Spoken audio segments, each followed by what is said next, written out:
Hi students, today we are going to learn about direct and indirect speech or report the dialogue. So here nowadays லாஸ்ட்லாம் நம்மளுக்கு எப்படி கேட்பாங்கன்னு பார்த்தா direct and indirect வந்து ஒரு sentences கொடுத்துருவாங்க. அந்த சென்டென்ஸை வந்து நம்ம டைரெக்டாவோ இன்டைரக்டாவோ சேஞ்ச் பண்ணுவோம். பட் நாவ் இப்போ வந்திருக்கிற நியூ கொஷின் பேட்டர்னில் நம்மளுக்கு எப்படி கேட்குறாங்கன்னா, ஒரு 2 பேர் பேசிக்கிற மாதிரி டயலாகாக கொடுத்துருவாங்க. அந்த டயலாகை வந்து நம்ம டைரெக்டில் இருக்கோம், அதை இன்டைரக்டில் சேஞ்ச் பண்ணுற மாதிரி இருக்கும். That's call report the dialogue. It's a 2 mark question. In 10, 11th and 12th, for all the classes, it's a very important question for us. Sometimes question paperல reported speech அப்படின்னு கொடுத்துருப்பாங்க. டைரக்ட் ஸ்பீச்சை தான் ரிப்போர்ட்டட் ஸ்பீச் அப்படின்னு சொல்கிறோம். So direct speech indirect ஸ்பீச்னால் என்ன அப்படின்னு first we want to learn. So நம்ம தமிழில் சொல்லுவோம் இல்லையா, நேர்கூற்று அயர்கூற்று, that's called direct speech and indirect speech. So இப்போ நான் வந்து ஒரு பர்சன் கிட்ட பேசுகிறேன் அப்படின்றது டைரக்ட் ஸ்பீச். அதுவே ஸ்கூலில் வந்து ஹெச்எம்ஓ ஏதாவது ஒரு இன்ஃபர்மேஷன் சொல்லியிருப்பாங்க, அந்த இன்ஃபர்மேஷனை கொண்டுட்டு வந்து நான் உங்ககிட்ட சொல்கிறேன் இல்லையா, தட்ஸ் இன்டைரக்ட் ஸ்பீச். அவங்க சொன்ன விஷயத்த நான் என்னுடைய ஸ்டைலில் வந்து உங்ககிட்ட சொல்கிறேன் இல்லையா, that's for indirect speech. Sentences are of 4 types they are. So நம்மளுக்கு 4 kinds ஆஃப் சென்டென்ஸ் இருக்குது. அந்த 4 kinds ஆஃப் சென்டென்ஸ் தான் நம்மளுக்கு டைரக்ட் இன்டைரக்டில் கொடுத்துருப்பாங்க. ஸோ நம்ம கொஷினை ஃபஸ்ட்டு பார்த்த உடனே இந்த 4 kindsல எந்த கைண்ட்ஸ் ஆஃப் சென்டென்ஸில் இருக்குது கொஷின் அப்படின்றத we want to find out. First one statement or assertive sentence. So statement அப்படின்னா ஒரு முழுமையான சென்டென்ஸாக இருக்கும், ஒரு கம்ப்ளீட்டட் சென்டென்ஸாக இருக்கும். At the same time so ஏதாவது ஒரு விஷயத்தை வந்து கிளியராக சொல்கிற மாதிரி இருக்கும். That was ending with full stop. Second one interrogative sentence. So interrogative அப்படின்னாலே கொஷின் மார்க் இருக்கிற சென்டென்ஸ் அப்படின்னு நம்மளுக்கு நல்லா தெரியும். ஸோ அந்த interrogative sentence it was divided to 2 types. அந்த இன்ட்ராகேட்டிவ் சென்டென்ஸையே 2 டைப்பாக டிவைட் பண்ணுறாங்க. First one WH question, another one SR no question. So இப்போ WH கொஷின் அப்படின்னா நம்மளுக்கு தெரியும், அந்த வேர்டு வந்து WH அப்படில ஸ்டார்ட் ஆகும். Who, what, when, where. So அது கூட ஹவு அப்படின்றதும் சேரும், HOW. அதில் வந்து நம்ம எங்கே W இல்லை அப்படின்னு நம்ம பார்க்கக்கூடாது. ஸோ அதுவும் வந்து WH வேர்டில் தான் சேரும். Then SR no question. So SR no question வந்து do you want coffee அப்படின்னு கேட்குறாங்கன்னா இப்போ நம்ம என்ன பண்ணுவோம், எஸ் ஆர் நோ அப்படி சொல்லுவோம். ஸோ அப்போ நம்மளுக்கு கொடுத்துருக்கிற சென்டென்சஸ் வந்து அந்த எஸ்ஆர் நோ கொஷினா அப்படின்னு நம்ம கண்டுபிடிக்கணும். ஸோ இன்ட்ராகேட்டிவ் சென்டென்ஸில் மட்டும் WH கொஷின் கொடுத்துருக்காங்களா இல்லை எஸ்ஆர் நோ கொஷின் கொடுத்துருக்காங்களா அப்படின்னு சொல்லி நம்ம ஃபைண்ட் அவுட் பண்ணணும். Third one imperative sentence. So imperative sentence அப்படின்னா என்னென்னு பார்த்தோன்னா கமாண்டாக இருக்கலாம், ரெக்வெஸ்ட் ஆர் ஆர்டர். ஸோ நம்மளுக்கு கொடுத்துருக்குற அந்த சென்டென்ஸை நம்ம பார்க்கும்போது அதில் ஏதாவது கமெண்ட் சொல்லியிருக்கிற மாதிரி இருக்கலாம், இல்லை ஏதாவது ஆர்டர் பண்ணுற மாதிரி. ஆர்டர்னால் ஒருத்தவங்களை நம்ம ஸ்ட்ரிக்டாக வார்ன் பண்ணுவோம் இல்லையா, அந்த மாதிரி வார்ன் பண்ணுறது, ஆர்டர் பண்ணுறது, ரெக்வெஸ்ட் பண்ணுறது அப்படிலாம் இருந்துச்சுன்னா அது imperative sentence. So then another one thing for the imperative sentence, imperative sentence start ஆகும்போது எப்போவுமே it start with verb. So மற்ற சென்டென்ஸ்லாம் பார்த்தோன்னா சப்ஜெக்ட் தான், சப்ஜெக்ட் வேர்ப் அப்படி தான் ஸ்டார்ட் ஆகும். பட் ஹியர் இம்பரேட்டிவ் சென்டென்ஸ் வந்து ஸ்டார்ட் ஆகும்போதே ஃபஸ்ட்டு வேர்டு வந்து வேர்பாக இருக்கும். For example get up, come here, shut the door. So அப்போ ஷட் அப்படின்றது வேர்ப், கம் அப்படின்றது verb, get up, get, so அது வேர்ப். அப்போ இம்பரேட்டிவ் சென்டென்ஸ் மட்டும் எப்போவுமே ஸ்டார்ட் ஆகிறது வேர்பில் தான் ஸ்டார்ட் ஆகும். Fourth one exclamatory sentence. So expression of joy or sorrow. So அதாவது ஒரு ஹாப்பியான விஷயத்தை எக்ஸ்பிளைன் சொல்கிற மாதிரி இருக்கலாம், இல்லை ஒரு சோகமான விஷயத்தை வந்து எக்ஸ்ப்ரெஸ் பண்ணுற மாதிரி சொல்லியிருக்கலாம். ஸோ அதை நம்ம சொல்லும்போது exclaimed with sorrow, exclaimed with joyfully அப்படின்னு சொல்லி நம்ம எழுதுவோம். Usage of reported verb and conjunction. So here நம்மளுக்கு வந்து ஃபஸ்ட்டு ரிப்போர்ட்டட் வேர்ப்னா என்ன அப்படின்னு தெரிஞ்சிருக்கணும். அதில் கன்ஜெக்ஷன் ஆட் பண்ணுறோம் இல்லையா, அது என்ன அப்படின்னு தெரிஞ்சிருக்கணும். ஸோ நீங்கள் உங்கள் கிராமர் நோட்டில் நம்ம இதில் எத்தனை டேப்லெட் காலம் இருக்கோ எல்லாமே ஃபஸ்ட்டு நீ காப்பி பண்ணிக்கோ. So for this video only for the introduction. So அந்த இன்ட்ரொடக்ஷனில் என்னென்னலாம் வேணும் அப்படின்றத மட்டும்தான் நம்ம இதில் பார்க்குறோம். First one statement. ஸ்டேட்மெண்ட்டாக இருந்தால் அதனுடைய ரிப்போர்ட்டட் வேர்ப் என்னவாக இருக்கும். சே சேஸ். ஸோ அதை நம்ம சேஞ்ச் பண்ணி எழுதும்போது சேனும் எழுதலாம் சேஸ்னும் எழுதலாம். No changes for that. Say to. So say to இருந்ததுன்னா நம்ம டெல் அப்படின்னு சேஞ்ச் பண்ணுவோம். செட் இருந்ததுன்னா சேம். செட் டு அப்படின்னு இருந்துச்சுன்னா டோல்ட் அப்படின்னு சேஞ்ச் பண்ணுவோம். ஸ்டேட்மெண்ட்டாக இருந்தால் அதுக்கு conjunction that. Interrogative sentence. So interrogative சென்டென்ஸ்க்கு ரிப்போர்ட்டிங் வேர்ப் என்ன அப்படின்னு பார்க்குறோம். செட் இருந்தனாலும், அதாவது இன்ட்ராகேட்டிவ்னாலே நீ மைண்டில் வச்சுக்க வேண்டியது ஆஸ்க்டு மட்டும்தான் நம்ம யூஸ் பண்ணுவோம். அவனுக்கு வந்து செட் இருக்கலாம், செட்டு இருக்கலாம், asked, told, what ever it may be, எது இருந்தாலும் நம்ம அந்த சென்டென்ஸை டைரக்ட்லேருந்து இன்டைரக்ட் சேஞ்ச் பண்ணும்போது we are using only for asked. Conjunction for this interrogative sentence. WH கொஷினாக இருந்தால் for the same word, அதில் வாட் இருந்துச்சுன்னா வாட்டே யூஸ் பண்ணிப்போம். வென், வேர், என்ன வேர்ட் இருக்கோ அதுவே நம்ம யூஸ் பண்ணிப்போம். அதுவே எஸ்ஆர் நோ கொஷினாக இருந்தால் அதுக்கு conjunction if or whether.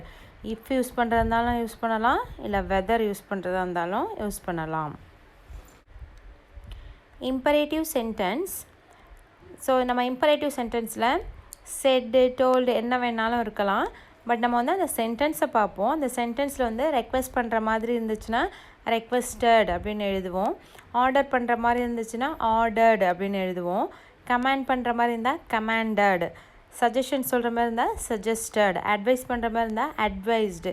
Warn பண்ணுற மாதிரி இருந்துச்சுன்னா வார்ன்ட் அப்படின்னு சொல்லி எழுதுவோம். Conjunction for this to, not to. Most of the sentences we are using only to. Don't வரும்போது not to யூஸ் பண்ணுவோம். Exclamatory sentences. ஸோ எக்ஸ்க்ளமேட்டரி சென்டென்ஸ்னாலே நம்மளுக்கு தெரியும், அந்த சென்டென்ஸ் எண்டில் வந்து ஒரு ஆச்சரியக்குறி இருக்கும், அதுதான் எக்ஸ்க்ளமேட்டரி சென்டென்ஸ். ஹியர் இதிலும் சேம் அப்படி தான். செட் இருக்கலாம், செட்டு இருக்கலாம். அப்போ வந்து சந்தோஷமான விஷயங்களை சொல்லியிருந்தா எக்ஸ்க்ளைம்டு ஜாய்ஃபுல்லி, எக்ஸ்க்ளைம்டு சாரோஃபுல்லி அப்படின்னு எழுதுவோம். இங்கே ஹுரே அப்படின்றது எக்ஸ்க்ளைம்டு ஜாய்ஃபுல்லி. அல்லாஸ் ஹோ அப்படின்றது ஒரு சோகமான விஷயத்தை சொல்கிறாங்க, அதனால் எக்ஸ்க்ளைம்டு சாரோஃபுல்லி அப்படின்னு எழுதுகிறோம். Conjunction for this exclamatory sentence that. So ஸ்டேட்மெண்ட்டுக்கும் எக்ஸ்க்ளமேட்டரி சென்டென்ஸஸ்க்கும் கன்ஜெக்ஷன் வந்து சேம், தட் தான் நம்மளுக்கு. ஸோ இதை நம்ம ஈஸியாக மைண்டில் வச்சுக்கலாம். ஃபஸ்ட்டு வர சென்டென்ஸுக்கும் லாஸ்ட்டு வர சென்டென்ஸ் இருக்கு இல்லையா, அது ரெண்டுத்துக்குமே வந்து கன்ஜெக்ஷன் என்னென்னா same word that. Different forms of pronoun. So நம்ம ப்ரொனவுனில் வந்து சேஞ்சஸ் எப்படி பண்ணுவோம் அப்படின்றது தான் இது. அதுவே வந்து சிங்குலர் ப்ளூரலுக்கு எப்படி சேஞ்சஸ் பண்ணுறோம் அப்படின்றது. ஃபர்ஸ்ட் பர்சன் சிங்குலர் ஐ வந்துச்சுன்னா பொசசிவ் கேஸ், சப்ஜெக்டிவ் கேஸ். இந்த ஐ வந்து சில இடங்களில் மையாவும் சேஞ்ச் ஆகும், மீயாவும் சேஞ்ச் ஆகும். ப்ளூரலில் வி இருந்துச்சுன்னா ஆர் இல்லை எஸ். தென் செகண்ட் பர்சன் சிங்குலரில் யூ இருந்துச்சுன்னா யுவர் யூஆர் சேஞ்ச் ஆகும். ப்ளூரலில் யூ இருந்துச்சுன்னா சேம் யுவர் யூ. தேர்ட் பர்சனில் சிங்குலர் ஹீ ஷீ இட் இருந்துச்சுன்னா ஹீயாக இருந்தால் ஹிஸ்ஸாக சேஞ்ச் ஆகும், ஷீயாக இருந்தால் ஹெர்ராக சேஞ்ச் ஆகும், இட்டாக இருந்தால் இட்ஸுன்னு சேஞ்ச் ஆகும். ஸோ இதுவே அப்ஜெக்டிவ்க்கு வரும்போது ஹிம், ஹர், இட். ஸோ இட்டுக்கு வந்து எந்த சேஞ்சஸும் கிடையாது. ப்ளூரல் வந்து தே இருந்துச்சுன்னா தேராக மாறும், இல்லை தெம்மாக சேஞ்ச் ஆகும். Changes of first person to third person. So first பர்சன்லேருந்து தேர்ட் பர்சனுக்கு மாறும்போது என்ன மாதிரியான சேஞ்சஸ் இருக்குது அப்படின்னு சொல்கிறாங்க. டைரக்ட் ஸ்பீச்சில் ஐயாக இருந்தால் ஹீ ஷீயாக மாறுது, பாயாக இருந்தாக்க ஹீ, கேர்ளாக இருந்தால் ஷீ. மை இருந்துச்சுன்னா his, her, me, him, her, we, they, our, their, us, them. Tense changes. So நம்மளுக்கு டைரக்ட்லேருந்து இன்டைரக்ட்டுக்கு சேஞ்ச் பண்ணும்போது அதனோட டென்ஸையும் நம்ம சேஞ்ச் பண்ணுவோம். சிம்பிள் ப்ரெசன்ட் டென்ஸாக இருந்துச்சுன்னா சிம்பிள் பாஸ்ட் டென்ஸாக மாற்றுவோம். ஸோ ஃபார் எக்ஸாம்பிள் இங்கே இஸ், ஆம், ஆர் இருக்குது இல்லையா, அதை வாஸ், வேர்ன்னு மாற்றுவோம். Do, does, have, has, have இருந்துச்சுனாக்க டிட், ஹேடாக சேஞ்ச் பண்ணுவோம். ப்ரெசன்ட் கண்டினியூஸ் டென்ஸ் இருந்துச்சுன்னா அதை பாஸ்ட் கண்டினியூஸ் டென்ஸாக சேஞ்ச் பண்ணணும். ஃபர்ஸ்ட் சேம் நம்மளுக்கு அந்த வாஸ், வேர் சேஞ்ச் பண்ணிவிட்டு ரைட்டிங் அப்படின்னு எழுதுவோம். ஸோ வேர்பு கூட. Present perfect tense. Present perfect tense இருந்துச்சுன்னா அதை பாஸ்ட் பர்ஃபெக்டாக சேஞ்ச் பண்ணுவோம். ஹேஸ், ஹேவ் இருந்துச்சுன்னா ஹேடாக சேஞ்ச் பண்ணுவோம். ப்ரெசன்ட் பர்ஃபெக்ட் கண்டினியூஸ் டென்ஸ் இருந்துச்சுன்னா பாஸ்ட் பர்ஃபெக்ட் கண்டினியூஸ் டென்ஸாக சேஞ்ச் பண்ணுவோம். அதாவது for example has been had been இருந்துச்சுனாக்க நம்ம வந்து ஹேட் பீனாக மாற்றுவோம். ஹேஸ் ஹாவ் பீனை ஹேட் பீனாக சேஞ்ச் பண்ணுவோம். சிம்பிள் பாஸ்ட் இருந்துச்சுன்னா பாஸ்ட் பர்ஃபெக்டாக சேஞ்ச் பண்ணணும். பாஸ்ட் கண்டினியூஸ் டென்ஸ் இருந்துச்சுன்னா பாஸ்ட் பர்ஃபெக்ட் கண்டினியூஸ் டென்ஸாக சேஞ்ச் பண்ணுவோம். ஸோ இங்கே பாஸ்ட்டுக்கு வந்து வாஸ் வேர் யூஸ் பண்ணுறோம், அதுக்கு பதிலாக ஹேட் பீன் யூஸ் பண்ணுவோம். சிம்பிள் ஃப்யூச்சர் டென்ஸாக இருந்துச்சுன்னா அந்த வில் ஷால் இருந்துச்சுன்னா வுட்டாகவும் ஷுட்டாகவும் சேஞ்ச் பண்ணணும். ஃப்யூச்சர் கண்டினியூஸ் டென்ஸ் இருந்துச்சுன்னா வில் ஷால் அது கூட பி இருக்கும். அதை நம்ம வந்து வில்லை வந்து வுட்டாக சேஞ்ச் பண்ணுவோன்னு பார்த்துருக்கோம். ஷல்லை ஷுட்டாக சேஞ்ச் பண்ணுவோம், அது கூட பி ஆட் பண்ணிப்போம். வுட் பி ஷுட் பி அப்படின்னு சொல்லி ஆட் பண்ணிக்குவோம். ஸோ இந்த டென்ஸ் சேஞ்சஸும் ரொம்பவே important. Time and adverbial changes for all kinds of sentences.